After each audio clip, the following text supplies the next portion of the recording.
நம்ம தமிழ்லேயே 5 பேர் இருந்தால் கூட தூக்கி போட்டுருங்க பின்னாடி. அவன் தான் அந்தளவுக்கு வந்து யஷ் மேலே வந்து டாக்ஸிக்கு பின்னாடி கண்டிப்பாக மாற்றுவேன். ஏன்ட்டே நிறைய பேர் கேட்டால் ஏப்பா கேஜிஎஃப் 1 போச்சு 2 போச்சு 3 நான் சன்னி லியோனா பண்ணி கொடுப்பாங்க.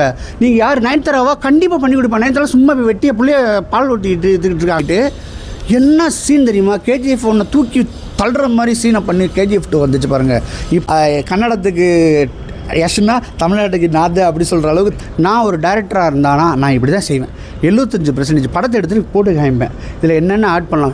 ஆக்சுவலி கண்டென்ட் வைஸ் பார்த்தோன்னு வச்சுக்கோங்களேன், செருப்பால் அடிக்கிற அந்த கண்டென்ட்டை கரெக்டாக. ஆனால் 1000 கோடி ஏன் தொட்டுச்சுங்க சொல்லலாமா சொல்லக்கூடாதுன்னே தெரியல. வெறும் 3.5 லட்ச ரூபா செலவில் ஒரு பி கிரேட் மூவி படத்தை எடுத்துகிட்டு அவன் 15 லட்ச ரூபாய்க்கு விற்றுட்டு போயிடான். வெறும் 3.5 லட்ச ரூபா. இந்த மாதிரி இன்ட்ரடக்ஷன் வந்து சத்தியமாக நான் எதிர்பார்க்கல. உங்கள் மேலே உள்ள மரியாதை வந்து எப்படின்னு நான் சொல்ல தெரியல. கீத்து மோகன் தாஸ்ட்டு நீங்களுமே SSR தான் சொல்கிறேன்.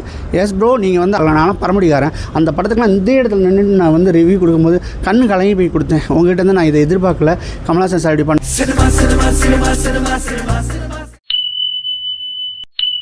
அந்த மாதிரி யஷ் வந்து இந்த டாக்ஸிக் இன்ட்ரடக்ஷன் ஆஃப் ராயான்னு சொல்லிட்டு ஒரு இது வந்துச்சு இல்லையா? ஸோ அதில் வந்து பார்த்தீங்கன்னா அது தேவையில்லாமல் அந்த ஃபக்கிங் சீன் வச்சது வந்து எனக்கு வந்து ஏற்றுக்க முடியல.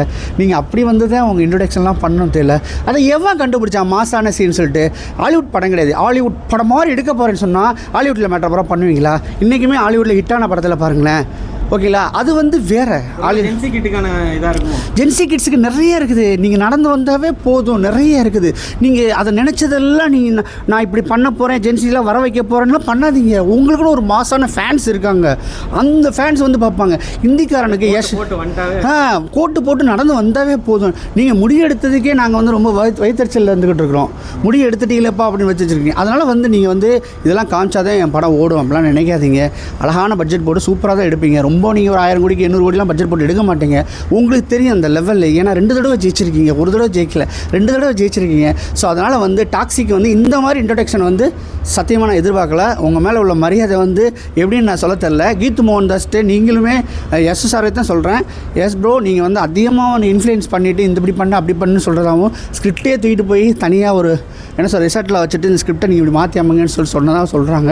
அது எந்தளவுக்கு உண்மைன்னு தெரியல. நாங்கள் நம்பலை. உங்ககிட்ட இருந்து நாங்கள் அதை சுத்தமாக எதிர்பார்க்கல. டேரக்டர்னு ஒன்று இருக்குது. கதையை கேட்டு தான் நீங்கள் ஓகே பண்ணீங்க. அவங்க எடுக்கும்போது ஏதோ ஒரு விஷயம் இருக்கும். பாருங்கள், உங்களுக்கு பணம் பட தயாராகாங்க. நீங்கள் ஃபஸ்ட் காப்பி பார்க்கும்போது தெரிஞ்சிடும் இதில் இந்த சீனை பண்ணலாம், இந்த சீனில் கமல்ஹாசன் சார்லாம் கரெக்டாக ஜட்ஜ் பண்ணிடுவார். இந்தியாவில் வந்து சங்கர் சார்கிட்ட சொல்கிறார், இந்த சீன்லாம் பண்ணிங்கன்னா படம் போகாது அப்படின்னு சொன்னாலும் கேட்காம அது டேரக்டருங்கிற ஒரு அகங்காரத்தில் சங்கர் விட்டதுனால தான் இந்தியன் 2 வந்து பார்த்தீங்கன்னா செம்ம குத்திச்சு. சத்தியமாக நான் எல்லாம் எதிர்பார்க்கலாம். நானும் பரமடிக்காரன். அந்த படத்துக்குலாம் இந்த இடத்துல நின்று நான் வந்து ரிவ்யூ கொடுக்கும்போது கண்ணு கலங்கி போய் கொடுத்தேன். உங்கள்கிட்ட வந்து நான் இதை எதிர்பார்க்கல. கமல்ஹாசன் சார் இப்படி பண்ணாருன்னு. ஆனால் அவர் மனசை தேத்திக்கிட்டு அது ஜெயிச்சே ஆகணும்னு சொல்லிட்டு கொடுத்தாரு விக்ரம். ரைட்டா? அப்படி இருக்கணும். ஸோ அவருக்குள்ளே நீங்கள் எக்ஸ்பீரியன்ஸ் இல்லைன்னா கூட நீங்கள் ஃபஸ்ட் காப்பியே தெரிஞ்சிடும் இது தேராதுன்னு சொல்லிட்டு நீங்கள் பட்ஜெட்டில் வந்து 75% செலவு பண்ணுங்க. 75% செலவு பண்ணிவிட்டு நீங்கள் வந்து படத்தை ஃபஸ்ட் காப்பி போட்டு பாருங்கள். 25% பேட்ச் ஒர்க்குன்னு சொல்லிட்டு போங்க. அதில் உங்ககிட்ட வந்து யாருமே எனக்கு டேட்ஸ் இல்லைன்னு சொல்ல மாட்டாங்க. கேராத்வானி கூப்பிடுங்க, எனக்கு ஒரு 5 நாள் டேட்ஸ் இருக்குமா, சில சீன்ஸ்லாம் எடுக்க வேண்டியது இருக்குது, ஆட் பண்ண வேண்டியது இருக்குது, பண்ணணும்னா பண்ணி கொடுப்பாங்க. சன்னி லியோனா பண்ணி கொடுப்பாங்க. நீங்கள் யார் நயன்தாராவா கண்டிப்பாக பண்ணி கொடுப்பாங்க. நயன்தாரா சும்மா போய் வெட்டிய பிள்ளைய பால் ஊட்டிக்கிட்டு இதுக்கிட்டு இருக்காங்க, தொட்டி போட்டு ஆட்டிக்கிட்டு தான் இருக்காங்க. கண்டிப்பாக பண்ணி தருவாங்க. ஏன்னா அவங்களுக்குலாம் வந்து யஷ் மேலே வந்து பெரிய மரியாதை இருக்குது. ஆமாம், பெரிய மரியாதை இருக்குது. ஸோ அதனால் வந்து பார்த்தீங்கன்னா நீங்கள் கண்டிப்பாக 75% நான் ஒரு டைரக்டராக இருந்தானா நான் இப்படி தான் செய்வேன். 75% படத்தை எடுத்துகிட்டு போட்டு காமிப்பேன். இதில் என்னென்ன ஆட் பண்ணலாம். நிறைய ஒன்று இருக்காங்க. ஏன் நம்ம தமிழ் சினிமாவில் உள்ள ரிவ்யூவர்ஸ் ஒரு 5 பேரை கூப்பிட்டு போயிட்டு சொல்லுங்களேன், கரெக்டாக பளிச்சுன்னு சொல்லிடுவாங்க. ஏன்னா ரிவ்யூ சொல்கிறது வந்து சாதாரண விஷயமே கிடையாது. எதை எடுக்க இல்லை, இந்த படம் போகும், இந்த படம் போகாது. ஏங்க 2K கிட்ஸ் பிடிக்கிற மாதிரி படம் நம்ம தமிழ் சினிமாவில் வந்தது இல்லையா? வரலையா? டிராகன் வரலையா? டிராகனில் அந்த சீன்ஸ் இருந்துச்சா? வரலையா? டூடு வரலையா? இதே இந்த தியேட்டரில் வந்து கொத்தாக வந்து மக்கள் ரசித்து போலையா? அன்பே சிவத்தை கொண்டாடுறாங்கல்ல. அப்படி ஏன்னா நம்ம மக்கள் மனசுக்குள்ளே நம்ம ரத்தம்னு ஒன்று இருக்குது. அந்த ரத்தம் வந்து இதெல்லாம் ஏற்றுக்காது. கரெக்டாக? நீங்கள் அதுக்கு வந்து நீங்கள் போட்டுருங்க. நீங்கள் 18+ எடுத்தாலுமே நான் வந்து என்னுடைய நோக்கம் வந்து பணம் பண்ணணும் அப்படிங்கிறதுங்க. ஒருத்தன்லாம் இதெல்லாம் சொல்லலாமா சொல்லக்கூடாதுன்னே தெரியல. வெறும் 3.5 லட்ச ரூபா செலவில் ஒரு பி கிரேட் மூவி படத்தை எடுத்துகிட்டு அவன் 15 லட்ச ரூபாய்க்கு விற்றுட்டு போயிடறான். வெறும் 3.5 லட்ச ரூபா செலவில் 5D கேமரா வச்சுட்டு காலவீரி இங்கே ஷார்ட் வையின்னு சொல்லிட்டு ஒரு சின்ன கண்டென்ட் எடுத்துகிட்டு 15 லட்ச ரூபாய்க்கு விற்றுட்டு போயிடுறான். அந்த படத்தை எடுத்து போய்ங்க, அதுவும் லாபம் தானே. பட்டங்கிறது அப்படி இல்லைங்க. தேட்டரிங்கில் வரும்போது இப்படி பண்ணாது. பட்டம் தேட்டருக்கு வரும்போது இப்படி பண்ணாதீங்க. அதுவும் யஷ் படத்தில் வந்து இந்த மாதிரி எதிர்பார்த்து தான் நான் எதிர்பார்க்கல. ஈத்து மோகன்தாஸ் உண்மையிலே சொல்கிறேன், அவங்களுக்கு டைரக்ஷன் கிடைச்சோடனே நான்லாம் ரொம்ப சந்தோஷப்பட்டேன். ஏன்னா அந்த பொண்ணு உண்மையிலே ஏதோ ஒரு க்ரியேட்டிவிட்டி இருக்குது. இல்லைன்னா யஷ் மாதிரி ஆளுகிட்ட கதை சொல்லிலாம் இது பண்ண முடியாது. ஓகே முடியும். ஏன்னா நிறைய பேர் கதை சொல்லிட்டு பின்வாங்கிட்டாங்க பேக்கர்ஸ்.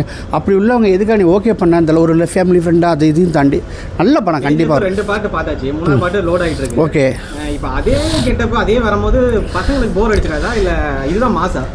இல்லை அப்படி சொல்ல முடியாது. புதுசாக தான் ட்ரை பண்ணுவாங்க. கேஜிஎஃப் வந்த காலகட்டத்துக்கு அது இருந்துச்சு. நான் 2வது படம் நானே பெரிய ஃபேனு, எனக்கு போகாது.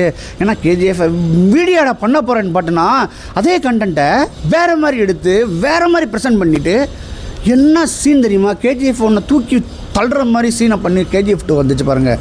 இப்போ வரைக்கும் பார்த்தீங்கன்னா அப்படியே இப்போ நீங்கள் என்கிட்ட கேட்டீங்கன்னா 40 சீன் சொல்லுவேன், மறக்காமல் சொல்லுவேன். அந்தளவுக்கு மனசுக்குள்ளே இடம் பிடிச்ச படம் தான் கேஜிஎஃப் 2. கேஜிஎஃப் 3யும் சும்மா கிடையாது, கண்டிப்பாக செட் ஆச்சு, கண்டிப்பாக செட் ஆச்சு. சப்போஸ் அவர் வேறு படம் அடுத்த படத்தில் வேறு கெட்டப்பில் மாறி பண்ணுறாருன்னா அந்த கெட்டப்பில் மாற்றுவீங்களா? இல்லை கண்டிப்பாக மாற்றுவேன், கண்டிப்பாக டாக்ஸிக்கு பின்னாடி கண்டிப்பாக மாற்றுவேன். ஏன்ட்டே நிறைய பேர் கேட்டாங்கப்பா கேஜிஎஃப் 1 போச்சு 2 போச்சு 3 நான் நடிகர். ஆமாம், அது அதோட இன்ஸ்பயர் தான். இல்லைன்னா எனக்கு இந்த ஏஜில் நான் அது பண்ணணும்னு அவசியமே கிடையாது. அது எனக்கு பிடிச்சிருந்துச்சு. சரி ட்ரை பண்ணி பார்ப்போம், ட்ரை பண்ணோம். என்னுடைய பியூட்டிஷியன் வந்து சொன்னார், கரெக்டாக ஒரு சார் ஃபேஸ் லுக் எல்லாமே வந்துச்சு, கொஞ்சம் உடம்பு மட்டும் குறைக்கல அப்படின்ட்டாங்க. சரி பண்ணிடலாம்னு சொல்லி சொன்னேன். அது மாதிரி ஒருத்தருக்கு ஒரு ரசனை இருக்கு இல்லையா, ஒருத்தர் வர மாதிரி ஒரு மாதிரி வருவானுங்க. ஸோ நம்மளுக்கு இது பிடிச்சிக்கிச்சு. நான் அதை சொன்னேன், கேஜிஎஃப் 3க்கு நான் வந்து வெயிட் பண்ணிட்டு தான் இருக்கேன். ராக்கிங் ஸ்டார் ஃபஸ்ட்டு வந்து அவருக்கு ஹாப்பி பர்த்டே சொல்லிக்கிறேன். ஏன்னா வந்து பார்த்தீங்கன்னா என்றைக்கு அவர் வந்து முடிய வச்சுட்டு வந்தாரோ அன்னையிலேருந்து வச்சுட்டேன். ஒருத்தர் கூட என்னோடய சலூனில் சொன்னாங்க, நீங்கள் வந்து அவரோட ஜாஸ்தி முடி வச்சுருக்கீங்க சார் அப்படின்னாரு. அவர் தூக்கி கட்டிக்கிட்டாரு அப்படின்னா சார் நான் சொன்னேன் ஓகே, அவருடைய ஃபேனு, அவர் எப்போ எடுக்க சொல்கிறாரோ அப்போ எடுப்போம். கன்னடத்துக்கு யஷ்னா தமிழ்நாட்டுக்கு நாது அப்படி சொல்கிற அளவுக்கு திமுறை நான் பேசிக்கிட்டு இருந்தேன். ஓகே, கன்னடத்துக்கு யஷ்னா தமிழ்நாட்டுக்கு ரஃபி. அந்தளவுக்கு வந்து பார்த்திங்கன்னா பயங்கரமான ஃபேனு. என்னோடய இன்ஸ்டாகிராமில் இருந்துலாம் போயிடுச்சு, ஃபோட்டோஸ்லாம் போயிடுச்சு. ஸோ நிறைய பேர் வந்து பார்த்திங்கன்னா ஆதரவு கொடுத்தாங்க. ஆனால் டாக்ஸிக் நான் ரொம்ப மோஸ்ட் வெயிட்டட் மூவி. ஏன்னு கேட்டேன்னா நம்ம நீலோட அந்த கீது மோகன்தாஸ் வந்து சிறப்பாக பண்ணுவாங்கன்ற நம்பிக்கை இருந்துச்சு. ஏன்னா ஒரு பொண்ணு அதில் வந்து பார்த்திங்கன்னா கேஜிஎஃப் நல்லா ஓடுனது காரணமே அந்த எமோஷன்ஸ் தான். அம்மாவுக்கும் அவங்க அம்மா கெட்டவங்களாக இருந்தாலும் அவங்க வார்த்தை சொல்லிட்டாங்க, அது தப்பே ஆனாலும் சரி அம்மாவுடைய ஆசையை நிறைவேற்றி அவனை அடம் பிடிச்சதுனால தான் ஜெயிச்சிச்சு. ஆக்சுவலி கண்டென்ட் வைஸ் பார்த்தோன்னு வச்சுக்கோங்க, செருப்பால் அடிக்கிற அந்த கண்டென்ட்டை கரெக்டாக. ஆனால் 1000 கோடி ஏன் தொட்டுச்சுன்னு கேட்டீங்கன்னா சொல்ல வந்த கேரக்டரை வந்து கரெக்டாக பண்ணிட்டாங்க. அடுத்த கட்டத்துக்கு கொண்டு போகிறாங்களா அந்த மாதிரி பண்ணிட்டாங்க. அம்மா பேச்சு கேட்கணும், தப்பே சொன்னாலும் சரிடா, அம்மாடா நம்மளை பெற்றவங்க, நம்மளை கருவில் சுமந்தவங்க, நம்மளுக்கான எல்லாத்தையும் தியாகம் பண்ணவங்க, ஒரு உயிரை மாக்கிற அளவுக்கு போயிட்டு நம்மளை பெற்றெடுத்துருக்காங்க அம்மா அப்படிங்கிற ஒரு கண்டென்ட் வந்து பார்த்தீங்கன்னா எல்லாருக்கும் ஒட்டுச்சு. அங்கே நடக்கிறதெல்லாம் கேவலமான விஷயங்கள் நடக்கும். ஆனால் பார்த்தீங்கன்னா அவன் சொன்னதுக்கானே அப்படி நின்றுட்டு எவ்வளோ பெரிய இது போகும்போது அந்த சாங் ஒரு மனதில் அப்படி ஒரு வாரும்போது அப்படியே ஆஃப் ஆகி போய்ட்டு நம்ம கண்ணிலேயே கூஸ் பம்ப், பேசும்போது கூட எனக்கு கூஸ் பம்பாக இருக்குது. ஸோ அந்தளவுக்கு ஒரு அருமையான ஒரு ஆக்டிங் வெளிக்காட்டின யஷை வந்து உண்மையிலே என்னை பொறுத்தவரை ஒட்டுமொத்த இந்தியாவில் வந்து அவர் டாப் 5ல் வந்து ஒரு ஹீரோன்னு நான் சொல்ல முடியும். நம்ம தமிழ்லேயே 5 பேர் இருந்தால் கூட தூக்கி போட்டுருங்க பின்னாடி. அவன் தான் அந்தளவுக்கு வந்து யஷ் மேலே வந்து ரொம்ப மரியாதை இருக்குது.